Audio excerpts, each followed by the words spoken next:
Uwepo wa Yesu ni mwanzo wa kila kitu. Yaani uwepo wa Bwana Yesu ni mwanzo wa kila kitu.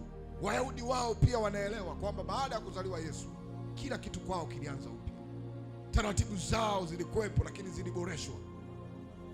Mifumo yao ilikuwepo lakini kuzaliwa kwa Yesu, mifumo ilibadilika, ikaboreshwa. Yaliyokuwa yawezekani yakaanza kuwezekana. Yaliyokuwa yameshindikana kwa akili za kibinadamu yakaanza kuwezekana. Na ndio maana Yesu anasema mtu akiwa ndani yangu amekuwa kiumbe kipya. Lakini pia Biblia inasema kwamba wote waliompokea Yesu walifanyika kuwa watoto wa Mungu. Maana yake kumpokea Yesu unazaliwa. Maana yake unaanza moja. Ukimpokea Yesu unazaliwa. Wote waliompokea aliwapa uwezo wa kufanyika watoto, wana wa Mungu.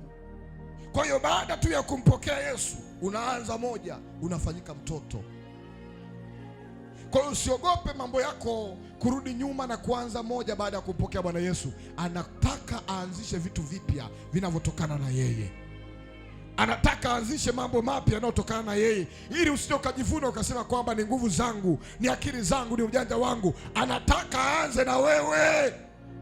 Hii neema iwe kwako kwa jina la Yesu. Inua imani yako sasa.